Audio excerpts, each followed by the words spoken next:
It's time for Physician Family Finances, the show where physician moms and dads like you can get the answers and encouragement you need to turn a good earned income into great life outcomes for tomorrow and today. Hello, physician moms and dads. I'm Nate Reineke, certified financial planner and primary advisor. And I'm Chelsea Jones, also a certified financial planner and primary advisor here at Physician Family Financial Advisors. So we're back with more questions this week. We're going to get straight into it. The first one is from a pediatrician in California. They said, my Morgan Stanley advisor doesn't want me to buy and hold our index funds. Why do you think that is? So this is a question from a prospect that I got just a few days ago. I think there's a few reasons. The main one is fees. The main reason for this is fees. Buying and holding index funds doesn't pay well for the average financial advisor. I would say the traditional financial advisor, but they were charging them based on each transaction that they did. And what they found, right, they charge a fee every time you invest. And what I had found was that they weren't investing regularly. They had quite a bit of money in there, a couple $1 million in their brokerage account, but they weren't investing in it consistently. So the advisor just didn't feel like they were getting paid. But they had great index funds. Nothing wrong with them. So that was my impression.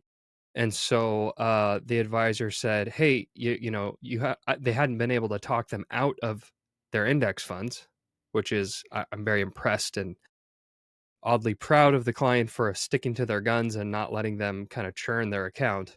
But so they said, let's switch you over to an assets under management fee. And that's when all the red flags kind of went off for them and they realized they needed to find someone else. But basically the way that it works with the traditional advisor is every time you meet with them, there are good ones out there, but the traditional advisor, maybe at the bank, right? Morgan Stanley, this is every time you meet with them, it is a sales call. Mm-hmm. Every time you meet with them, they're trying to find other assets that they can pull in. And if they are good enough, maybe they're not the worst, but they're good enough, you get the value of a good planner and a sales call. Not or, but usually and. So they are looking for assets to pull in so they can make money. But at the same time, you're getting some value around planning, around tax planning, retirement planning, college fund planning, and all that. But in this case, that wasn't it at all. They simply wanted to turn their account over and over and over, meaning buy different stuff, buy and sell, cause a bunch of taxes, make some fees along the way. And when the client put their foot down, they wanted to force them into an AUM model so that the money could sit there and they could charge 1% on it. But this is, I chose this question specifically because it's important that if you feel like something is right and you've done enough research and even listening to this podcast, that buying and holding index funds is probably is the right move for the majority of physicians. And your advisor just is not having it. And they're arguing with you every time you go in. It's time to look for a new one. Yeah. Because the saying goes, money is like soap. The more you touch it, the less you have. So you're paying, like you said, paying taxes the whole time. It's also diminishes returns. It just is a win for no one except for the advisor that is being compensated because of the trades. Yeah, and it's a win for them in a very less straightforward way as well. We call this entertainment value. And if you're not allowing the advisor to entertain you by buying and selling stuff, what are they doing? And we deal with this too. I mean, it's not like we're immune to people saying like, the index funds are straightforward.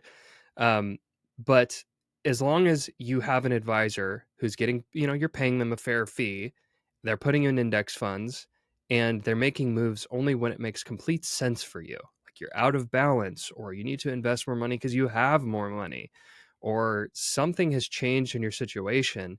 There shouldn't be a whole lot of activity in these accounts if you're a buy and hold strategy. So you don't need the entertainment value. You don't need the high fees. That is not going to get you any closer to your goals. Okay, very good. The next question is from an emergency medicine doc in Arizona. They said, I've been in attending for about 18 months now, and everyone's telling me to buy a house, but what's wrong with renting for another year or two? Yeah, we got the full spectrum here. Buying a retirement home, buying a first home. And housing is just kind of Hot topic getting hot nowadays. right now. Yeah. Yeah. So, look, the people telling you to buy a house are the people that asked the question that we just answered, this retired urologist in Oregon, right? Because Mhm. their house tripled in value. Yeah. They're like, holy smokes, what are you doing renting? Okay, but it's easy to forget how difficult it is to buy a house when you're first starting. You don't have a bunch of cash to put, as a down payment. You might even have a good income. You just don't have a lot of cash. So you're not going to get a great interest rate because you're putting 0 down or 5% down. Hmm. The other piece of this is the housing environment right now is not the same as it was even just 5 years ago, especially not 10 years ago, and certainly not, 20 years ago or around the 2008, 2010 period when houses were a lot cheaper. So houses Hmm. are expensive. Interest rates aren't low. I wouldn't consider them ultra high, but they're not super low.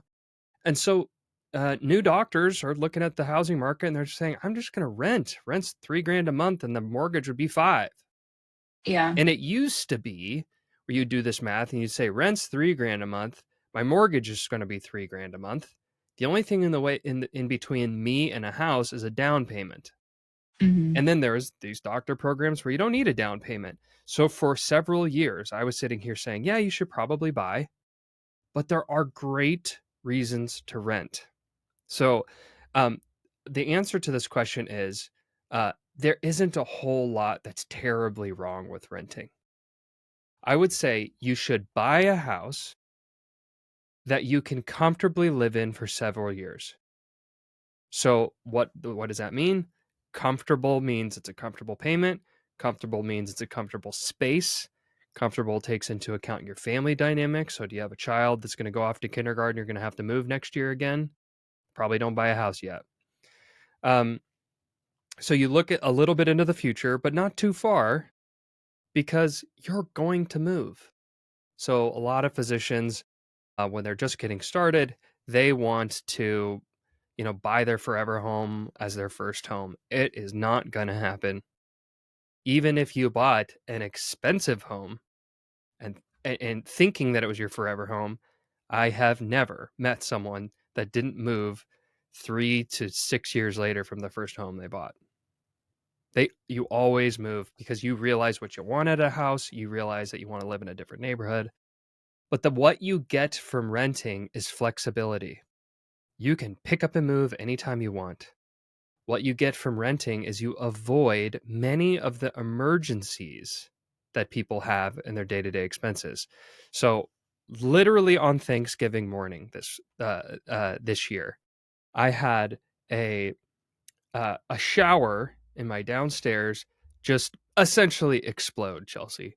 It was Oh my God. bang, bang, bang, bang, bang. Someone was in the shower. And I woke up, it was 5 in the morning. And I was like, what is that? Went downstairs. The shower is just spraying everywhere. Okay.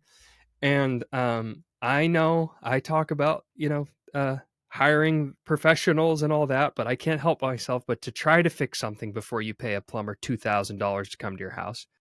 And I spent, and of course on Thanksgiving, Home Depot's not open. So I shut off the water as fast as I could. Downstairs was out of commission, didn't have hot water on Thanksgiving morning. And the next day I was up bright and early. Everyone's buying their Black Friday deals at Home Depot, and I'm in there buying plumbing supplies. Because no plumber is going to come to your house on Thanksgiving and Black Friday unless you pay him an arm and a leg. And I spent Black Friday fixing my shower. And then for the next week, we didn't have hot water because I'm not a plumber and I Yeah. screwed something up. So then for the following week after that, I had plumbers in and out of my house and I'm paying them all as we go along. That's what you get as a reward of home ownership. And if you don't have an emergency fund and you're not in love with this house that you're buying to make it worth all this work, you don't need to be buying a house, right? If you don't have an emergency fund to pay those people, um, and there isn't a really good reason for you to be buying, meaning like the the payment is really high versus what renting would cost. We are in an environment right now where that's okay. But here's the good news. All these people that are telling you to buy, um, they had a great experience with housing because Mhm. they saw their house go up in value. And I still think houses will go up in value over the long haul. But even they don't have a huge portion of their net worth tied into their home. Waiting a year or two, you are not like the average person in this country where 70, 50% of their net worth is tied up in their house by the time they retire. A smaller portion of your net worth will be tied up into your house.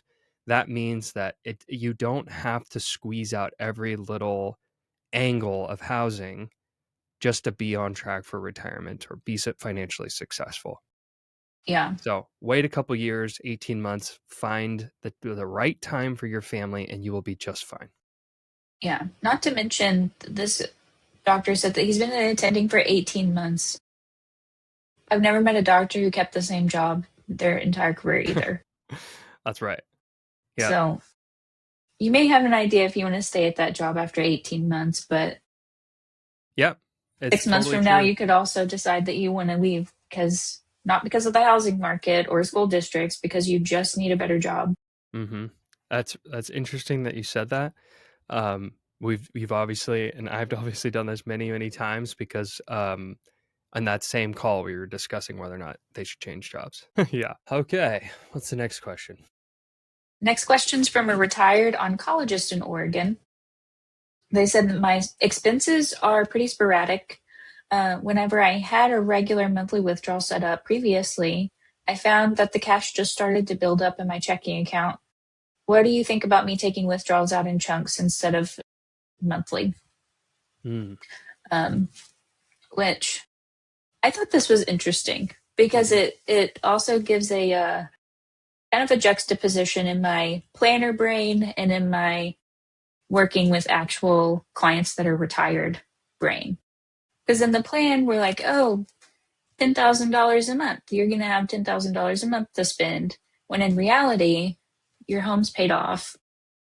You don't have regular, you own your cars. You have to pay property taxes every year. Like that, it's not something, most of your expenses are not monthly. That's And if right. they are, it's like Netflix. Like it's okay. Yeah.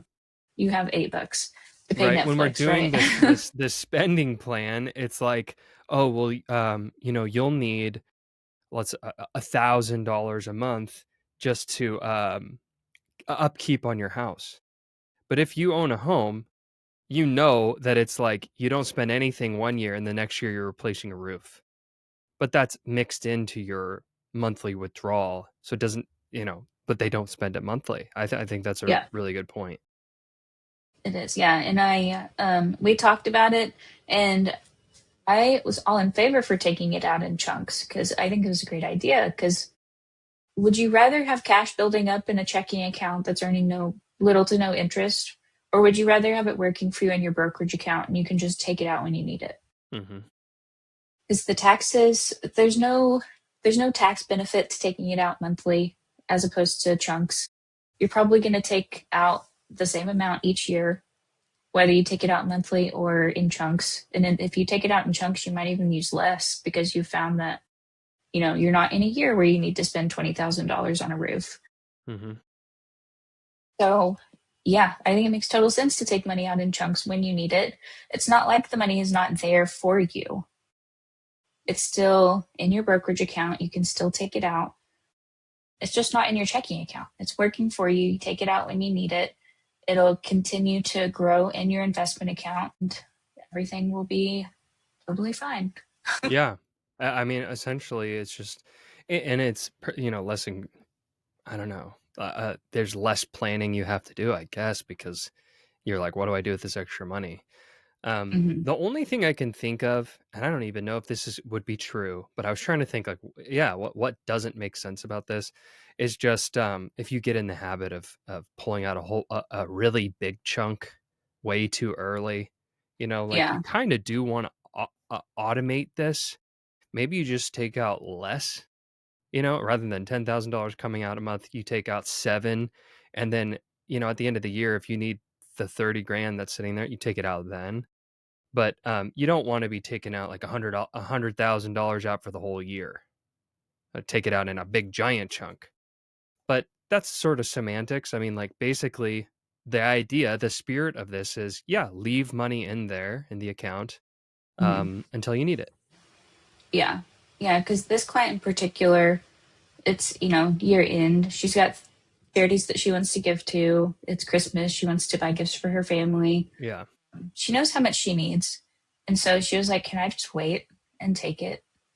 Yeah. Like, yeah, you can. Yeah. No problem.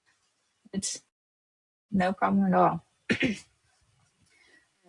Okay. So the next question is from a pediatric anesthesiologist in Texas. They said, my work now offers a Mega Backdoor Roth option. How do I know if it's a good idea to do it?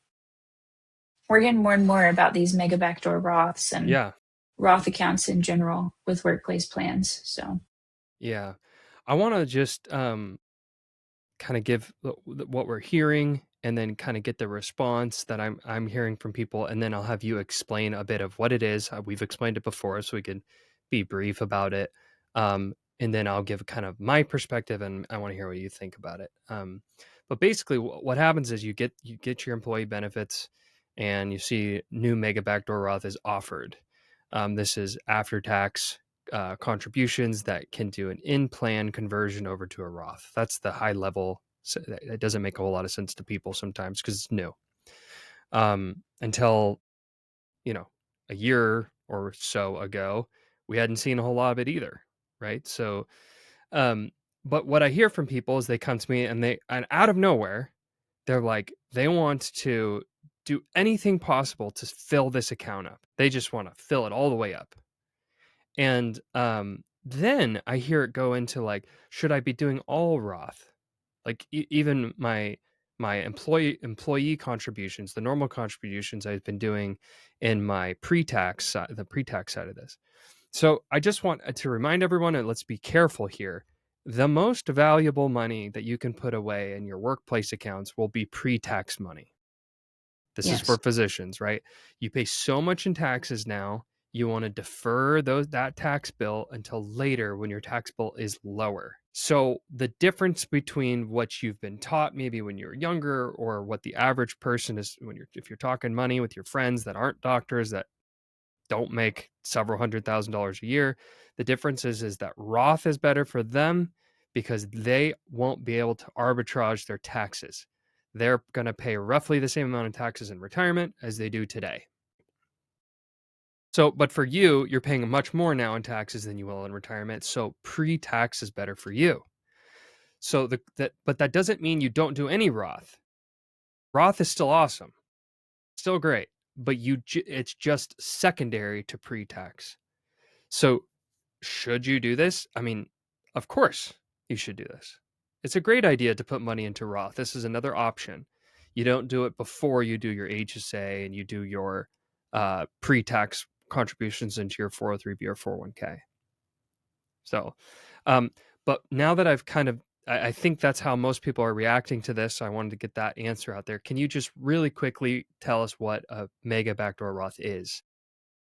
So the Mega Backdoor Roth, the strategy is the same as a backdoor Roth IRA. I know a lot of our clients, a lot of the listeners are familiar with the backdoor Roth IRA, where you essentially pass the money through the traditional IRA and put it into the Roth to bypass the income limits. You make too much to contribute directly to a Roth, and so it's got to pass through the traditional IRA first.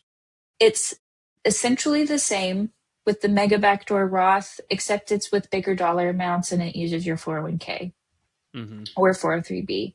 So you make these after-tax contributions, which in the IRA example would be your non-deductible contributions. You pass it through the tax-deferred account or the traditional account and do the in-plan Roth conversion, which moves it to the Roth side of the plan or to a Roth IRA if it makes sense to do that. So you're essentially just passing these after-tax contributions through a tax-deferred account because you're just not able to put them directly into the Roth. That would be a Roth deferral. That's right. So yeah, you're passing it through. ultimately it lands in the Roth where it can grow tax-free, which is great. Yeah. So, really high level, like the mechanics of how this happened can feel complicated. But at the end of the day, you're just getting money into a Roth, right? It's like getting money into Exactly. a Roth IRA, but the limits are higher. So the actual question that I think people should be asking, whether or not they actually do or don't ask this question is a whole nother thing, is when is it a good idea to do this? And that's what this physician asked me. When is it a good idea? The money, so you have a plan, you have a retirement plan. It's like fill up both of your 401k, fill up your 403b, fill up your HSA, do all these things. And then at the end, when it's like you still need to save more money, you should be contributing to a brokerage account. Okay? The only money that belongs in a Mega Backdoor Roth would be money that otherwise would have been put in a brokerage account. That's Any exactly right. pre-tax, HSA money, all of the pre-tax money, cash balance plans, that should happen first. And then if you still need to save more into a brokerage account, that brokerage money can now be shifted over into your Mega Backdoor Roth. Okay. Now, what's odd about this to me is everyone looks at this and says like almost like it's an opportunity that they feel like they need to stretch their cash flow really thin in order to take advantage of it.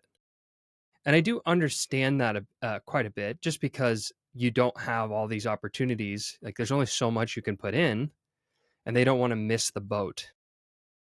But this is a good idea to take a step back, look at your plan, look at your goals, and if your goals are accurate, then you should be asking yourself the question, how much must I save to have enough to retire, to have enough to send my children to college?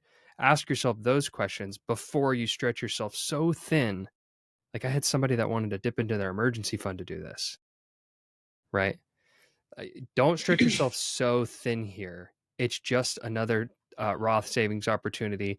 And for a lot of people, not all, but a lot of people, they don't need to even make the maximum contribution to their Mega Backdoor Roth in order to achieve their goals. If you have extra money, go for it, right? It's a great opportunity. But I think it's important to have perspective here and to know what you actually need to retire rather than just looking at kind of opportunistic savings plans. You gotta know why you're saving, not just throwing money in accounts because you think it's the right thing to do, because it might not always make sense. There might be something else where that money is better put to work. Yeah. If you we talk about this a lot, but there's a lot of small things that come out throughout your life. The emergency funds, paying cash for things, paying down a high interest mortgage, paying down your student loans. All those things come into play. You need to get on track first, and then look at those other things in your day-to-day life. If those things are taken care of and you have extra cash, throw it in here. I mean, max it out, but just take that into account. You don't hear us, our audience doesn't hear you and I talking about this because nobody can retire just off their 403b.